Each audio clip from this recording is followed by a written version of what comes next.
Did Metallica trick their fans into buying the wrong gear? If this is the drum set that comes to mind when you think of the 90s era Metallica sound, you would be wrong. When I was growing up in the 90s, trying to find accurate information on Metallica's gear was kind of like flipping through a muscle and fitness magazine, hoping to find accurate information on diet and nutrition. Up until recently, getting accurate information on Metallica's gear was a complete mystery. When you would watch live videos or shows, they would typically never advertise their amps, and they would never talk about their gear in interviews.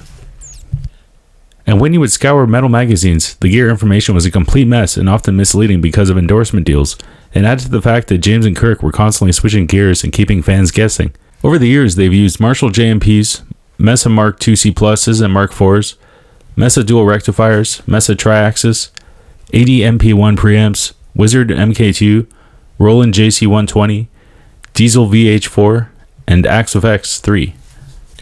They were true tone seekers and were always after the next best thing to give them an edge, which every gearhead can appreciate, but it made it especially confusing when chasing their tones. The only really consistent thing that everyone gets right is ESP guitars, EMG pickups, and the Roland JC120 for his clean tones. It wasn't up until the past few years when their gear choices were finally unveiled to the public. Now it seems like common knowledge that their signature sound, which Metallica became best known for, is basically a Mark IIc++ and a Marshall V30 cab with EMGs. And with Lars, the Tama Star Classic White Beauties are not what he used to record with in the 90s. Even when you search ChatGPT for the type of gear Lars used on the Black Album, it will say Tama Star Classics. However, in reality, he used a combination of two Gretsch maple kits and a Tama Bell brass snare, which was provided by the drum doctor. As a metal drummer myself and gear enthusiast, I personally didn't even know this fact up until a year ago when a video was produced on the Black Album drums.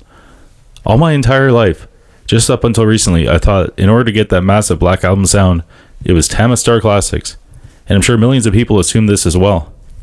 It's frankly unbelievable at this point to think that thousands and thousands of musicians have run out to music stores and bought Mesa dual rectifiers with Ibanez tube screamers or Tama Star Classic drums under the impression that that was the key to the Metallica sound. So it makes you wonder, did Metallica, Mesa, Randall, and Tama purposely craft this marketing strategy to give people the impression that they used Mesa rectifiers for James, Randall for Kirk, and Tama drums for Lars? While we're on the subject, the same thing can be said for Weezer and the Blue Album. Most fans think that they used a Marshall with a Big Muff pedal or a fuzz pedal of some sort with a Warmoth Stratocaster, based on the fuzzy distortion sound, the music videos, and the live performances. In reality, Rivers used a Mesa Mark I, a Gibson SG, and a tall, oversized cabinet which was unique for holding 4 12-inch speakers in a cabinet intended for 8 10-inch speakers. So were they just guarding trade secrets, or were they intentionally misguiding their audience into buying the wrong gear?